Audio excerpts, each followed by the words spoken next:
સુરતમાં શ્રી સોમવંશ સહસ્ત્રાર્જુન ક્ષત્રિય સમાજ પંચ સુરત દ્વારા અખિલ ભારતીય જીવનસાથી પરિચય સંમેલનનું આયોજન કરાયું હતું। સુરતના ઉધના ખાતે આવેલા દક્ષેશ્વર મંદિર પાસે હરિનગર 3 માં એસએલસી કોમ્યુનિટી હોલ ખાતે શ્રી સોમવંશ સહસ્ત્રાર્જુન ક્ષત્રિય સમાજ પંચ સુરત અને શ્રી સહસ્ત્રાર્જુન યુવક મંડળ તથા શ્રી હિંગળાજ માતા મહિલા મંડળ દ્વારા અખિલ ભારતીય જીવનસાથી પરિચય સંમેલનનું આયોજન કરાયું હતું, જેમાં મુખ્ય અતિથિ તરીકે ઉદ્યોગપતિ કેશવ શાહ, લક્ષ્મણ શાહ જેઠે, હીરાલાલ શાહ, ગબાલાલ શાહ પખાલે, ઉદય શાહ, ભગવંતરાય પવાર અને દીપક શાહ, પાંડુરંગ શાહ પખાલે તથા અન્ય મહાનુભાવો ઉપસ્થિત રહ્યા હતા। તો સમાજના પ્રમુખ નવીન રતિલાલ ટિંકરશે સહિતનાઓએ કાર્યક્રમને સફળ બનાવવા માટે ભારે જહેમત ઉઠાવી હતી। મારું નામ નવીન રતિલાલ ટિકરીએ છે। હું શ્રી સોમવંશ સહસ્ત્રાર્જુન ક્ષત્રિય સમાજ સુરત પંચનો અધ્યક્ષ છું। આજે આપણે અમારા સમાજ તરફથી હરિનગર 3 કોમ્યુનિટી હોલમાં જીવનસાથી પરિચય મેળાનું આયોજન કરવામાં આવ્યું છે। આ કાર્યક્રમ અમારો આ ત્રીજો પ્રયાસ છે કે અમે લગભગ 7-8 વર્ષ પછી આ કાર્યક્રમ કરી રહ્યા છે। આજે સમસ્યા ઘણી વિકટ છે। છોકરાઓ છોકરીને જે મેળાપ સ્થળ યોગ્ય સ્થળ મળે તેના માટે અમે આ પ્રયાસ કરી રહ્યા છીએ। કારણ કે આજે છોકરીઓ ઘણી ઓછી થઈ ગઈ છે, પણ ખુલ્લા એટલે એમાં આવતી નથી કે આપણે આપણું સ્થળ ક્યાં શોધવું ને કેવી રીતે કયો જીવનસાથી મળે, એના માટેનો આ પ્રયાસ અમારો આ છે। અમારા 115 કેન્ડિડેટો ભાગ લીધો છે ને બધા ઉપસ્થિત છે ને એ પછી અમારો કાર્યક્રમ એકબીજાને જોવા માટે એકબીજાને મળવા માટેનો અમે ટાઈમ આપ્યો છે।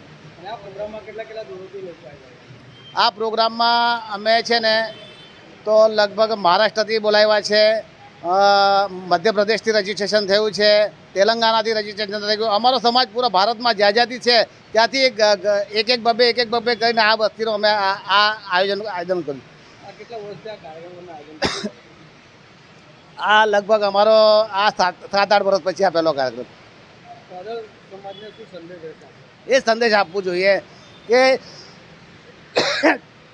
આ કાર્યક્રમ આપણે આવા કાર્યક્રમ અવશ્ય થવા જોઈએ। એનું કારણ છે કે માતા પિતાની મરજીથી આ યોજાય આ કાર્યક્રમ, તો યુવક યુવતી આમ તેમ જ્યાં બહાર બીજા જાતિઓમાં કે બીજા એમાં લગ્ન કરે છે, એની વ્યવસ્થા ખરેખર યોગ્ય વર્ષ શોધીને યુવક યુવતીએ કરવું જોઈએ। એનું મહત્ત્વ ત્યારે સમજાય કે આપણે આવો કાર્યક્રમ આયોજન કર્યો છે।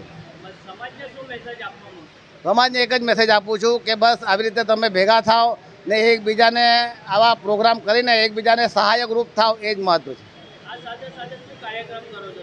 અમે આ સાથે સુરત સમાજમાં અમે બ્લડ કેમ્પ કરીએ છીએ, પછી જનોઈ સમૂહ મૂંજનો કાર્યક્રમ કરીએ છીએ, પછી આપણે વિધવા દર વર્ષે અમે વિધવા નિરાધાર કીટને આપીએ છીએ, ક્રિકેટ મહોત્સવ કરીએ છીએ। અમારા ઘણા કાર્યક્રમ સોમવંશ સહસ્ત્રાર્જુન ક્ષત્રિય સમાજ દ્વારા થતા હોય છે। મારું નામ દીપક પખાલે, સુરત સમાજ શ્રી સોમવંશ સહસ્ત્રાર્જુન ક્ષત્રિય સમાજના માજી પ્રમુખ। દીપકભાઈ, કઈ જગ્યાએ શું કાર્યક્રમ રાખવામાં આવ્યો? અમારો જે શ્રી સોમવંશ સહસ્ત્રાર્જુન ક્ષત્રિય સમાજ છે કે જે સુરતમાં છેલ્લા 50 વર્ષોથી અહીંયા સ્થાયી થયો છે અને અમારા સમાજની આજે 15,000 જેટલી વધારે વસ્તી છે અને અમારા સમાજ આજે કે મહારાષ્ટ્રીયન ક્ષત્રિય સમાજ તરીકે ઓળખાય છે અને ખૂબ સુંદર સેવા અમારા સમાજના કાર્યો કરે છે। સાથે આજે એમાંનો એક કાર્યક્રમ કે જેમાં સમાજના અખિલ ભારતીય વર વધુ પરિચય મેળો કે જેમાં સંપૂર્ણ ભારતમાંથી જે પણ વિવાહ યોગ્ય વર વધુ હોય તેમને અહીંયા એક જગ્યાએ એકત્રિત કરીને તેમને પોતાની જીવનસાથી પસંદ કરવાનો આ એક સુંદર અવસર અમારા સમાજે આજે પૂરો પાડ્યો છે અને તેનું આયોજન અહીંયા હરિનગર 3 કોમ્યુનિટી હોલ ખાતે ઉધના ખાતે રાખવામાં આવ્યું છે। અમારે અત્યારે જે માહિતી છે, અમે રજીસ્ટ્રેશન બંધ કર્યું ત્યાં સુધીમાં 115 જેટલા યુવક યુવતીઓએ આ સમારંભમાં ભાગ લીધો, પરિચય સંમેલનમાં ભાગ લીધો છે અને ખૂબ મોટી સંખ્યામાં સાથે એના માતા પિતાઓ સાથે અને સમાજના અન્ય સમાજ બંધુ ભગીની સાથે મળીને ખૂબ મોટી સંખ્યામાં અહીંયા આઈ થિંક 800 થી 1000 લોકો અહીંયા ભેગા થયા છે આપણા આ કોમ્યુનિટી હોલમાં। સમાજને શું સંદેશ આપવાનો? સમાજને એ સંદેશો આપવાનો હોય કે આ એક સુંદર ઉપક્રમ છે અને આવા જો કાર્યક્રમ થતા હોય તેમાં સમાજે ઉત્સાહભેર ભાગ લેવો જોઈએ। કારણ કે જ્યારે આ તમે વર વધુ પરિચય સંમેલનમાં ભાગ લો છો, જ્યારે તમારા બાળકો વિવાહ યોજનામાં ભાગ લે છે, ત્યારે એને એક યોગ્ય જીવનસાથી એક પરફેક્ટ જીવનસાથી મેળવવાનો એક ઉત્તમ ચાન્સ મળે છે અને એ પોતાની રીતે જ્યારે અખિલ ભારતીય જે બેસ્ટ પાત્ર હોય તે પાત્રને તે મેળવી શકે છે, તેને જોઈ શકે, ચકાસી શકે છે અને તેની સાથે પોતાનું નવું જીવન જે સુંદર રીતે માણી શકે છે. આ કાર્યક્રમમાં સુરતના કે બહારથી બી લોકો આવ્યા છે? યસ, ફક્ત સુરત નહીં પણ અહીંયા આજે સંપૂર્ણ મહારાષ્ટ્રમાંથી અનેક ગામોમાંથી, મધ્યપ્રદેશમાંથી, બેંગ્લોર, કર્ણાટકમાંથી, ત્યાંથી પણ ઘણા પાર્ટિસિપન્ટ અહીંયા ઉપસ્થિત થયા છે અને અખિલ ભારતીય સંમેલન નામ છે તો ચોક્કસ જ સંપૂर्ण ભારતમાંથી વિવિધ हमारा समाजना लोग यहाँ आ गया है. उदय भगवंतराव जागीरदार मालेगांव, महाराष्ट्र से हूँ मैं, नासिक गांव से.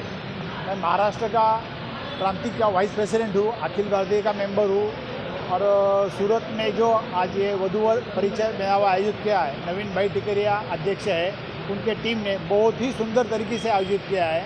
कल से हम देख रहे हैं यहाँ पे, उन्होंने कल रात में भी हम आए थे, सब कार्यकर्ता बड़ी जोर शोर से काम में लगे हुए थे. लगभग 115 के आगे वधूवर के उन्होंने यहाँ पे नोंदनी की हुई है और बड़े उल्लास भरे वातावरण में सब जन यहाँ पे जमे हुए हैं. और जो लड़के बाहर गांव से भी आए, काफ़ी इंदौर से बोलो, पूना से बोलो, मुंबई से बोलो, सब जगह से आए हुए हैं और बढ़िया इसका रिजल्ट मिलेगा. आप महाराष्ट्र से आए और गुजरात में आपको समाज प्रति कैसा लग रहा है? समाज यहाँ का बहुत ही बढ़िया है. यहाँ पे एक मैंने देखा है, कोई भी लालची आदमी नहीं है. मतलब जो सेवा करते हैं वो दिल से करते हैं सेवा. और यहाँ के अध्यक्ष जो है वो 3 साल में बदली होते हैं, ये एक बड़ी बात है. ये तो अपने यहाँ पे देखते हैं कि सियासत वाले लोग कुर्सी नहीं छोड़ते, लेकिन सूरत के लोग लालची नहीं है, कुर्सी 3 साल में बराबर छोड़ते. नए लोग आते, नए विचार आते और समाज आगे बढ़ रहा है. ये हमारे लिए, क्षत्रिय समाज के लिए बड़ी गर्व की बात है. समाज को क्या संदेश देना चाहिए? समाज को यही नवयुवक को संदेशा देंगे कि आप समय के ऊपर ही शादी करो, पैसों के पीछे बढ़ेंगे और आगे नया मकान लूँगा और मेरे को अच्छा स्थल चाहिए. लड़कियों ने भी ये सोचना चाहिए कि भाई आज ये युवक है, आगे चल के अपने को अच्छी तरह से रखेंगे ही और जल्दी में जल्दी शादी करना चाहिए, समय पे करना चाहिए. यही मैं संदेशा दूँगा.